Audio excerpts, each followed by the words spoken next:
আল্লাহ তুমি দেখাও সরল পথ। সুপ্রিয় দর্শক, স্বাগত পুনর্বার ইসলামী ব্যাংক সরল পথ লাইভের 266তম পর্বের বাকি অংশে। আমরা মেল নিতে যাচ্ছিলাম, কলার অপেক্ষায় আছেন, কলটি নিয়ে নিই। আসসালামু আলাইকুম। হ্যালো, আসসালামু আলাইকুম। ওয়ালাইকুম আসসালাম। আপনার নাম বলুন। জি, মোহাম্মদ মাহবুব সুবহানী সানি, রংপুর অনেক থেকে। ধন্যবাদ আপনাকে। প্রশ্ন করুন। জি, আমার জানার বিষয়টা হচ্ছে যে আমি জানি যে কোরআন শরীফ ওযু ছাড়া পড়া যায়, কিন্তু এটা আসলে কোরআনের দৃষ্টিকোণ থেকে একটু বোঝা যাচ্ছিলাম আচ্ছা, যেটা আসলে ঠিক কিনা, আর আমরা পড়লে কোনো সমস্যা আছে কিনা। ধন্যবাদ আপনাকে জনাব মাহবুব সুবহানী। উত্তর নিচ্ছি প্রফেসর ইব্রাহিম। যে ইসলামে একটি ইবাদতের ক্ষেত্রেই ওযু ফরজ করা হয়েছে, সেটা হলো সালাহ, নামাজের জন্য ওযু ফরজ। আর অন্যান্য কোনো ইবাদতের জন্য ওযু ফরজ করা হয়নি। কোরআনে কারীম কেউ যদি মুখস্থ পড়তে চান তাহলে ওযু করে পড়লে তো ভালো, কিন্তু ওযু ছাড়াও তিনি পড়তে পারবেন, এতে তার কোনো সমস্যা নেই। সহিহ বুখারীতে ইবনে আব্বাস রাদিয়াল্লাহু তাআলা আনহুর একটি উক্তি এসেছে পবিত্রতা অধ্যায়, ওয়ালাম ইয়ারা ইবনে আব্বাসিন বিল কিরাআতি লিল জুনুবি বাসান। এমনকি যদি গোসল ফরজ অবস্থায় থাকে কেউ, তার জন্য ইবনে আব্বাস রাইসুল মুফাসসিরিন তিনি বলতেন যে তার জন্য মুখস্থ কোরআন পড়াতে কোনো সমস্যা নেই। মুখস্থ কোরআন আপনি সব অবস্থায় পড়তে পারবেন। স্পর্শ করে ওই অবস্থায়, হ্যাঁ, স্পর্শ করবে না ওই অবস্থায়, কিন্তু মুখস্থ সে পড়াতে কোনো, তিনি তো প্রশ্ন করেছেন মুখস্থ পড়তে পারবে কিনা ওই অবস্থায়। মুখস্থর ব্যাপারে শুধু নয়, কোরআন ছুঁয়েও পড়া যাবে, অনেক এরকম বলে থাকেন। হ্যাঁ, যদি সাধারণ ওযু হাদাসে আসগার, তার গোসল ফরজ নয়, এমন অবস্থায় সে কোরআন স্পর্শ করতে পারবে কিনা ওযু ছাড়া। হ্যাঁ, অনেকেই মত দিয়েছেন, ইমাম বুখারী, ইমাম তাবারানী, মুহাম্মদ ইবনে হাজম, অনেকেই মুসলিম যে শাহ আলবানী, তারা মত দিয়েছেন যে পড়তে পারবে। যদিও সবাই বলেছেন ওযু করে পড়া, একদল ওয়াজিব বলেছেন, আবার অনেকে উত্তম বলেছেন। জি, কোরআন কারীমের আদব রক্ষার্থে ওযু করে পড়াটা নিশ্চয়ই ভালো। নিশ্চয়ই ভালো, সেটা সন্দেহ নেই। কিন্তু অনেক সময় তো সবসময় পারা যায় না, ওযুর থাকে, অনেক সময় ওযুর পানি থাকে না, কিন্তু আমার পড়া প্রয়োজন, এজন্য এটা অবকাশ আছে এখানে। এগুলো পিওর মুসহাফের ক্ষেত্রে। আর যদি সেখানে বাংলা অর্থ থাকে, ইংরেজি অর্থ থাকে, তাফসীর থাকে, তাহলে সর্বসম্মতিক্রমে ওযু ছাড়া পড়া যাবে। জি, বিষয়টি আমরা বিস্তারিত জেনে নিলাম। এখন নিচ্ছি মেইল। এটি পাঠিয়েছেন মোহাম্মদ আরিফ। লিখেছেন, আমরা তাশাহুদ পড়ার সময় ইন্ডেক্স ফিঙ্গার কিভাবে ইউজ করব? Someone says la ilaha illallah, someone says la ilaha illallah মুহাম্মাদুর রাসূলুল্লাহ, someone says তাশাহুদ থেকে দোয়া মাসুরা পর্যন্ত ইশারা করতে হবে। কোরআন ও হাদিসের আলোকে জানাবেন। ডক্টর মাজরুল্লাহি, শাহাদাত আঙ্গুলির তাশাহুদে একাধিক সহিহ হাদিস আছে যেখানে শাহাদাত আঙ্গুলি তাহরিক করা, অর্থাৎ নাড়ানোর, মুভ করার বিষয়টি এসেছে। এখন মুভ করার বিষয়টি, এটাকে ইন্টারপ্রিট করতে গিয়ে বা ব্যাখ্যা করতে গিয়ে আমাদের বিভিন্ন বক্তব্য এসছে। কারো কারো বক্তব্য হচ্ছে যে রাসূল সাল্লাল্লাহু আলাইহি সাল্লাম খুব আঙ্গুলটা নাড়াতেন, শাহাদাত আঙ্গুলিটা প্রত্যেক দোয়ার ক্ষেত্রে। তারা ভাবতেন যে এটা নাড়াতে থাকতে হবে, এরকম ব্যাখ্যা কেউ কেউ করেছেন। যে কোনো দোয়ার ক্ষেত্রে এটাকে নাড়াতে। আর কেউ কেউ বলেছেন যে এটা হচ্ছে একটা অতীতকালের একটা এক্সপ্রেশন, তিনি করতেন, মানে সব সময় করতেন, সেটা বোঝানোর উদ্দেশ্য। সে কারণে কেউ কেউ বলেছেন যে তাহলে করবে, কিন্তু কখন সে প্রতিবার উঠাবে? যতবার আল্লাহ শব্দটা উল্লেখ আসবে দোয়ার মধ্যে, আত্তাহিয়াতুর মধ্যে, অথবা তার বাইরে মাসুরার মধ্যে, অথবা আম দোয়ার মধ্যে, ততবার। এটা শেখ জুবরিন, যেমন সৌদি আরবের খুব প্রখ্যাত একজন স্কলার, তিনি বলেছেন। তার মানে হচ্ছে যে সারাক্ষণ খুব দ্রুত না নাড়িয়ে যতবার শুধু আল্লাহ জিকির যখন আসবে তখন, যেমন আল্লাহুম্মা সাল্লি আলা মুহাম্মাদ, আল্লাহুম্মা। তো এই ধরনের এক্সপ্রেশন আছে। তো আমার মনে হয় যে দুটোর যে কোনোটাই আমরা নিতে পারি, কোনো অসুবিধা নেই, না, কোনো সমস্যা নেই। জি জি, ধন্যবাদ। নিচ্ছি টেলিফোন কল। আসসালামু আলাইকুম। ওয়ালাইকুম আসসালাম ওয়া রাহমাতুল্লাহি ওয়া বারাকাতুহু। জি, আপনার নাম আমি কি মোহাম্মদ বলুন? তালুকদার বলছিলাম, শান্তিনগর টুইন টাওয়ার থেকে। আমার দুটো প্রশ্ন। একটা প্রশ্ন হচ্ছে যে নবী সাল্লাল্লাহু আলাইহি ওয়াসাল্লামের রোজা মুবারকের মাঝে আল্লাহ রাব্বুল আলামিনের আরশ আল্লাহ থেকে বহুগুণে উত্তম, এটা শিরক হবে কিনা? কেন এটা এই মতামত বললে, এই ধরনের চিন্তা পোষণ করলে শিরক হবে না কেন? আর দ্বিতীয় নম্বর প্রশ্ন হচ্ছে যে আসসালাতু ওয়াসসালামু আলাইকা ইয়া রাসূলুল্লাহ, আসসালাতু ওয়াসসালামু আলাইকা ইয়া হাবিবাল্লাহ, এইভাবে দুরূদ সালাম দেওয়া যাবে কিনা? জি জি, আসসালামু আলাইকুম। জি জি, ওয়ালাইকুম আসসালাম। উত্তর দিচ্ছেন প্রফেসর ইব্রাহিম। জি, নবী সাল্লাল্লাহু আলাইহি সাল্লামের রওদায়ে মুতাহহারা নিঃসন্দেহে সম্মানিত। এটা অবশ্যই মুসলিম মাতৃরই একটা তাকরিম, ইহতিরামের বিষয়। সেটা তো আছেই, কিন্তু সেটা আল্লাহর আরশের সাথে তুলনা করার কি কোনো সুযোগ আছে? কোনো সুযোগ নেই। এটা একেবারে বেদআহ। আল্লাহর আরশের সাথে তুলনা করে রওজার ফজিলত বয়ান করা এবং আরশের চেয়ে বেশি মর্যাদাপূর্ণ বর্ণনা করা, এটি সাংঘাতিক জিনিস। কারণ কোরআনে হাকিমে এসেছে মানে রব্বুল আরশিল করিম, অত্যন্ত সম্মানিত আরশের তিনি হলেন রব। আরশ ভিন্ন, আল আরশিল আযীম, কবর ভিন্ন। জি, কোথাও তো কোন কবরকে আল কবরুল আযীম, আল কবরুল করিম কোরআন হাকিমে নাই, কিন্তু আল্লাহর আরশের ক্ষেত্রে জুল আরশিল মাজিদ, জুল আরশিল মাজিদ, মাজিদ এখানে আরশের সিফাত হতে পারে, এবং আল আরশুল করিম তো এসেছে আল আরশ রব্বুল আরশিল আযীম, মর্যাদা সম্পন্ন। জি, এটা অতএব আরশের সাথে কোনো তুলনার এখানে কোনো সুযোগ নাই, এটা করা একেবারেই অনুচিত। আর যেটা বলেছেন যে আসসালাতু ওয়াসসালামু আলাইকা ইয়া রাসূলুল্লাহি, এটি রাসূলুল্লাহ সাল্লাল্লাহু আলাইহি ওয়াসাল্লামের কবরে যদি কেউ আসসালামু আলাইকা ইয়া রাসূলুল্লাহ বলে কবরে তার সামনে গিয়ে, সেটা তো ঠিক আছে, কিন্তু দূর থেকে আসসালাতু ওয়াসসালামু আলাইকা ইয়া রাসূলুল্লাহ যদিও বলা যায়, কিন্তু আমাদের সমাজে যেভাবে শিরিক আছে, নবীকে হাজির নাজির বিশ্বাস করার যে একটা শিরকি আকীদা বাংলাদেশে আছে, এসব ক্ষেত্রে মনে করে থাকেন যেখানে দরুদ পেশ করা হয় সেখানে রাসূল করিম সাল্লাল্লাহু আলাইহি ওয়াসাল্লাম উপস্থিত থাকেন। দূর থেকে সরাসরি সম্বোধন করাটা তো আসলে সঙ্গত না, সঙ্গত না, জি, কারণ রাসূল সাল্লাল্লাহু আলাইহি ওয়াসাল্লামের কবর আছে সেই দূরে, হ্যাঁ, বহু দূরে। এখন যদি সম্বোধন করা এই আকীদাকে সামনে রেখে যে তিনি হাজির নাজির, তাহলে তো শিরক, এটা ছাড়া তো আর কোনো কারণ না, নেই। এটা কোনো কারণ নেই।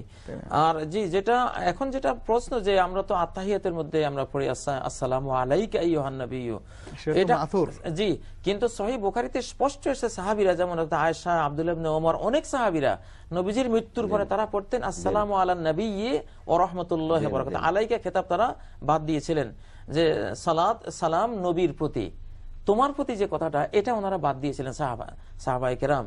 যদিও যেহেতু পূর্বে রাসূলের জামানায় আসসালামু আলাইকা ছিল, সেই হিসাবে ওইটা এখনো জায়েজ, কিন্তু ওই আকীদা কিছুতেই কেউ করতে পারবে না যে তিনি হাজির নাজির আছেন, তাহলে শিরক হয়ে যাবে। ধন্যবাদ, যাচ্ছি টেলিফোন করার কাছে। আসসালামু আলাইকুম। ওয়ালাইকুম আসসালাম। দেওয়া আমি শুনবো না।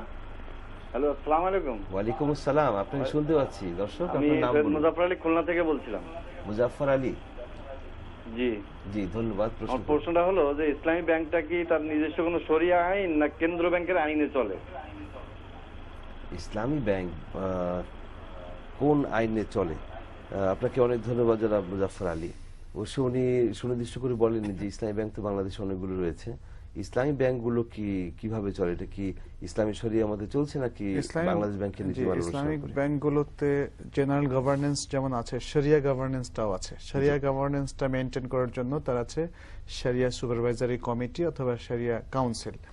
তো সুতরাং এই দুটো মিলিয়ে, অর্থাৎ শরিয়া কাউন্সিল শরিয়া গভর্নেন্সের দিকটা তারা পরামর্শ দেয় মেইনটেইন করার জন্য, ম্যানেজমেন্ট কমিটিকে হেল্প করে তারা, এবং প্রোডাক্টগুলো যাতে ইসলামিক থাকে, তার ব্যালেন্স শিটটা যেন শরিয়া ভিত্তিক ব্যালেন্স শিট হয়, এসব কিছুতেই হেল্প করে থাকে। সুতরাং ইসলামিক ব্যাংকগুলোর জন্য আলাদা অবশ্যই একটা যেমন বিশেষ একটা বিধির মালাও দেওয়া হয়েছে বাংলাদেশ ব্যাংক থেকে।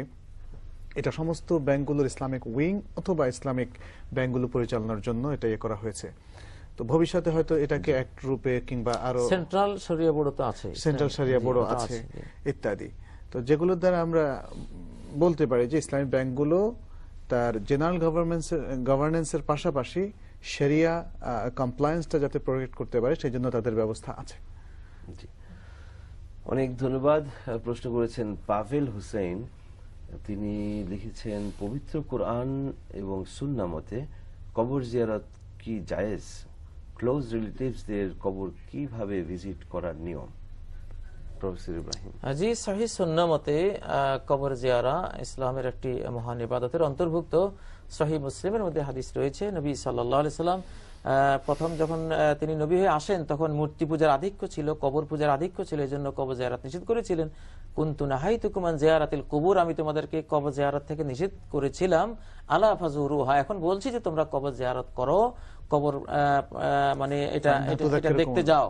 ফাইন্নাহা তুযাক্কিরুকুমুল মাউত, এটি তোমাদের মৃত্যুর কথা স্মরণ করিয়ে দিবে। তুযাক্কিরুকুমুল আখিরাহ, আখিরাত স্মরণ করিয়ে দেবে। অতএব কবর জিয়ারত করা এখন এটি সুন্নাহ। তবে সেটা জিয়ারাতের জন্য যে দোয়াটি আছে, আসসালামু আলাইকুম আহলা দিয়ার মিনাল মুমিনিন, অনেক ভাষায় অনেকভাবে এসেছে এই দোয়াটি।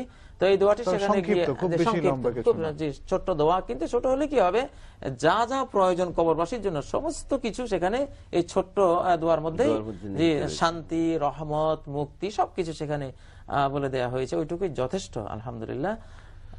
আরো কোন অংশ ছিল কিনা প্রশ্নের? জি, ঠিক আছে, অনেক ধন্যবাদ।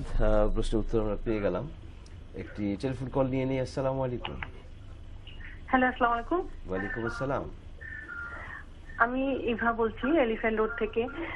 আমার একটা কোশ্চেন, যে কাজা নামাজ, আমরা তো কর্মজীবী, কখনো কখনো আমাদের কাজা হয়ে যায়, তো সেক্ষেত্রে একটু ভালো একটু ব্যাখ্যা, কিংবা আর অতীতে যেগুলো কাজা হয়ে গেছে সে সম্পর্কে একটু জানতে পারলে ভালো হতো। জি, আপনাকে অনেক ধন্যবাদ বোন ইভা। উত্তর নিচ্ছি, ভালো বলতে পারেননি ডক্টর মঞ্জুরিল্লাহ। অতীতে যেগুলো কাজা হয়ে গিয়েছে সেটা যদি ভুলে যাওয়ার কারণে হয়, অর্থাৎ তার জেনুইন কারণ, অথবা ঘুম থেকে উঠেছেন পড়তে পারেননি, সেটা যে কোনো কারণেই হোক, তিনি সেটা তিনি এখনো স্মরণ হওয়ার সাথে সাথে বা মনে পড়ার সাথে সাথে সেটা এখন তিনি কাজা করে নেবেন। কিন্তু যেটা লং টাইম, একটা টাইম তিনি সালাত পড়েনি, সেই সালাতের ওমরি কাজা হবে না। সেগুলোর জন্য আপনার তওবা করে এখন থেকে, যদি আগে না করে থাকেন বা অনিয়মিত করে থাকেন, এখন থেকে তাকে রেগুলারলি পড়তে হবে। আর দুটো অবস্থায় তিনি কাজা করার অনুমতি পাবেন। একটা হচ্ছে তিনি যদি ভুলে যান তাহলে স্মরণ হওয়ার সাথে সাথে পড়বেন, এবং সেটাই আসলে তার ওয়াক্ত। কাজা আর আদা এগুলোর অর্থ একই, মানে যখন মনে পড়বে তখন এটা আদায় করে নেবেন। আরেকটা হচ্ছে তিনি যদি ঘুমিয়ে থাকেন, কোনো কারণে অভ্যাসে পরিণত না করে যদি ঘুমিয়ে থাকেন, মাঝে মাঝে সালাতের ওয়াক্ত চলে যাওয়ার পরেও তিনি উঠে সাথে সাথে সালাতটা আদায় করে নেবেন। এছাড়া চাকুরির স্বার্থে তাকে হয়তো সেখানে কিভাবে পড়বেন, লজ্জা লাগছে, কলিগরা আছে কি বলবে, এই সমস্ত কারণে যদি ইচ্ছা করে যদি তিনি কাজা করেন, তাহলে তার সে সালাত আসলে আদায় আর হবে না। এবং সেটা আদায় করলেও, সেটা যেহেতু তিনি ইচ্ছা করে তাখির করেছে, ইচ্ছা কিন্তু তাখির করলে সেই সালাতকে তিনি হারালেন। সেটা গ্রহণযোগ্য হবে কিনা এর পক্ষে কোনো দলিল নেই। এবারে প্রশ্নটি করেছেন মেইলের মাধ্যমে লিলি। তিনি লিখেছেন, জোহরের নামাজ কত রাকাত পড়তে হবে? অর্থাৎ ফরজ, সুন্নাত, নফল সব মিলিয়ে জোহরে কত রাকাত নামাজ? আসলে জোহর 12 রাকাত, আসর 8 রাকাত, মাগরিব 7, এশা 17, এই পরিভাষাগুলি ভুল এবং গলত। এখানে পরিভাষা অবশ্যই হাদিসে যেটা এসে সাল্লা জোহর আরবান, নবীজি জোহর 4 পড়েছেন, জোহর 4, আমাদেরকে বলতে হবে জোহর 4, ওয়াল আসর আরবান, আসর 4, ওয়াল মাগরিবা সালাসান, মাগরিব 3, ওয়াল এশা আরবান, এশা 4, আর ওয়াল ফজর রাকাতাইন, ফজর হলো 2 রাকাত। এটা হলো মূল ডকুমেন্টসের বক্তব্য। অতএব জোহরকে 12 রাকাত বলার কোনো সুযোগ নেই। বলতে হবে হ্যাঁ জোহর হলো 4 রাকাত, তবে আগে 4 রাকাত আছে, পরে 2 রাকাত আছে, এগুলো সুন্নাহ। আসর 4 রাকাত, এর আগে কেউ 4 রাকাত সুন্নাহ। মানে ফরজটাই তো হচ্ছে আসর, যোহর, মাগরিব, এশা এবং ফজর। ফরজটাই আমরা জানলাম। আর আমাদের দেশে এশা 17 রাকাত, এই কথা শুনলে স্বভাবত কোনো রিকশাওয়ালা, কোনো গার্মেন্টস শ্রমিক, কর্মজীবী মানুষ, তারা ভয় পেয়ে যায়। এবং এইভাবে বলার কারণে লক্ষ লক্ষ মানুষ নামাজ পড়া থেকে বিরত থেকেছে। আর যদি আমরা বলে দিই জোহর 4, আসর 4, মাগরিব 3, এশা 4, সহজ করে দেই, বাকি ওগুলো সুন্নাহ, ওভারটাইম কাজের মতোই, তাহলে কিন্তু সহজ হয়ে যায়। এই 4 রাকাতের জন্য তো জাহান্নাম, 12 রাকাতের জন্য তো জাহান্নাম আসবে না। এবং হাদিসের ভাষ্য তো তাই, জোহরের আগে 4 রাকাত পড়বে। হাদিসের ভাষ্যগুলো কিন্তু এরকম যে রাওয়াতের নামাজগুলোর যে ব্যাখ্যা থেকে বোঝা যাচ্ছে যে হাদিসে স্পষ্টভাবে ওই 4 রাকাতকে জোহর বোঝানো হচ্ছে, 4 রাকাতকে আসর বোঝানো হচ্ছে। জোহরের ওয়াক্তে কোনো পরিভাষা চেঞ্জ করা বড় মারাত্মক, জাতীয় বিপর্যয় সৃষ্টি হয়। জোহরের নামাজ ফরজ 4 রাকাত পড়লেন, তো এর আগে 4 রাকাত পড়ার নিয়ম রয়েছে, সুন্নাতের রাতিবা, এটি পড়তে হবে। এটি পড়তে হবে, পরে 2 রাকাত, পরে 2 রাকাত, 2 রাকাত। জি জি, অনেক ধন্যবাদ। সুপ্রিয় দর্শক, আমরা ছোট্ট একটি বিরতি নেব এখন। থাকুন দিগন্তের সাথে। আল্লাহ তুমি দেখাও সরল পথ,